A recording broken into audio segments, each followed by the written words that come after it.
Ako po ay si Jenice Quieta, 40 years old, taga Mandaluyong. My name is Marites Contol. I'm 46 years old from Cavite City. I am proud of Michelangelo family.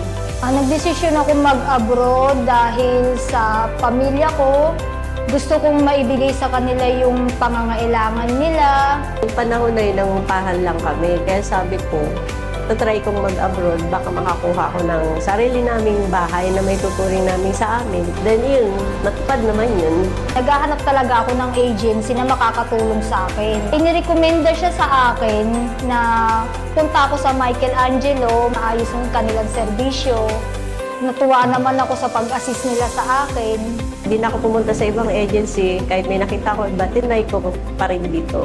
Laki rin pasalamat ko dahil sa kanila din, alis ako. Michelangelo Manpower Exponent Incorporated, MMEI, is a licensed recruitment agency under the Department of Migrant Workers, DMW, established in 1997. MMEI specializes in matching job seekers with the perfect fit, ensuring that their talent shines wherever they go. Nag-apply ako, inabot din ako ng 1 buwan at kalahati. Kung naging ano ko naman doon, kung para sa akin talaga. Kagaya na sinasabi na iba na inaabot na 6 months, 8 months, hanggang 1 year, wala pa rin. Sabi ko, swertihan lang siguro kung talagang para sa'yo yung time na yun, may employer ka, may kukuha sa'yo, makakalis ka talaga.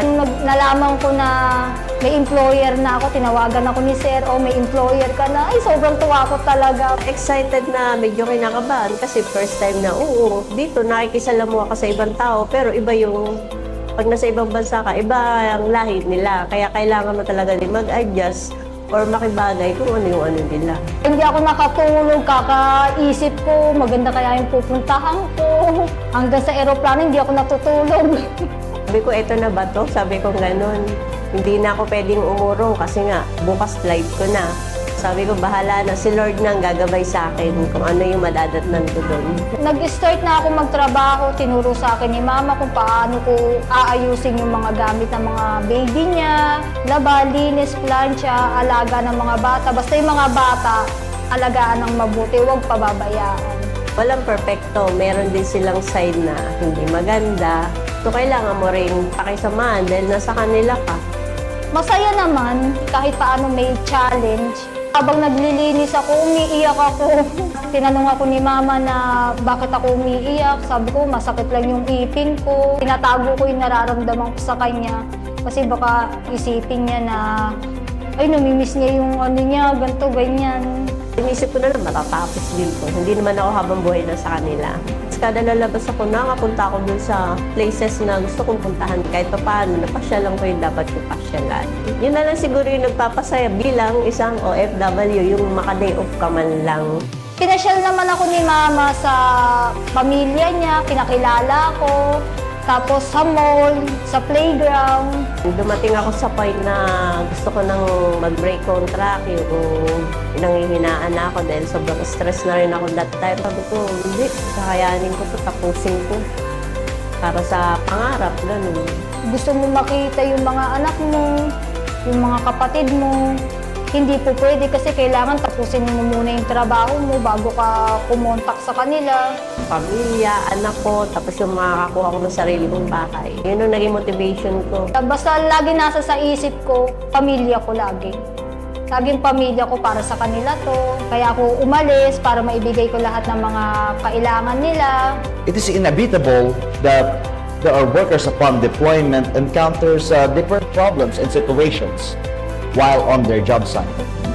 MMEI ensure and assure that all possible assistance will be extended to the workers. Para sa mga kagaya ko na gustong umalis, kailangan tibay, pananalig sa Diyos, huwag bibitaw kahit mahirap. Kung desidido ka talaga, hindi mo naman din yan malalaman kung hindi mo susubukan eh. Try mo rin kung para sa'yo yun at nakarating ka. Kasi gi-give up ka agad, hindi mo pa naman nasusubukan. So, itry mo muna. Kasi kung talagang makakalis eh, paprocess ka naman ng maayos ng Michelangelo eh. Hindi ka naman nila pababayan pagdating sa mga documents. Sinabihan ako ni Sir na sigurado ka ba Sabi ko, opo sir, sigurado ako, hindi ako bibitiw kasi andito na ako eh.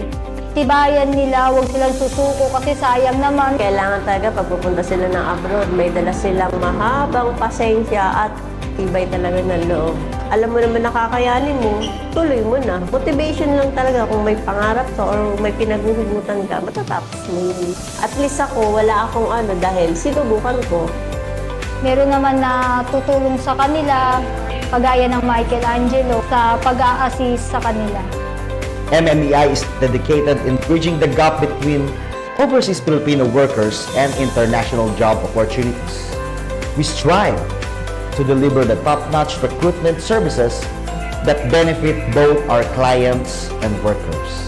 Sa mga napaalis nila, may message yun. Kasi ako nakaka-receive ako ng message. Diyan ka pa ba? Still working ka pa rin ba dyan? Pag may problema nga daw, pag message lang, nangumustahin niya kung maganda yung naging sitwasyon mo para alam nila. Talagang hindi nila ako pinabayaan. Nung nandoon ako, umalis ako, bumalik ako, andito pa rin sila sa akin. We created a monthly monitoring system to always check their status and condition while they are still working abroad until they finish their contract and arrive here in the Philippines. Yung iba nga na yung sinasabi na ang tagal nila makaalis, swertihan lang talaga siguro. Kasi nakikita ko na marami man napapaalis ang Michelangelo. Talagang kung nakalaan lang siguro dun sa aplikante na yun na makakaalis siya, mapapaalis siya ng Michelangelo, mapapaalis talaga. Isa pa, tatry ko uli. Kung para uli sa akin, swertihin uli, why not? Try ko uli. Kasi sa sobrang ganda ng serbisyo nila sa akin, pag-intindi nila, pag-asikaso sa lahat. Kaya bakit pag maghahanap ng iba, andito na ako sa Michelangelo. Para sa akin, trusted ko ng Michelangelo kasi sa kanila ako galing. Kasi sa panahon niyo, marami rin nang i-scam, di ba? Yung Michelangelo is talagang legal. Dito ako galing. Sila una nagpaalis sa akin. MMEI is here to change the lives of Filipino people living a better future with success and prosperity. Bilang isang OFW, kung may pangarap ka talaga sa buhay mo, maganda yung motivation mo, hindi ka matatakot na mag-try or sumubok na pumunta ng ibang bansa at maging isang OFW. Umalis ka na maayos, babalik ka na mas maayos at mas matatag. Alam mo na yung dapat mong gawin.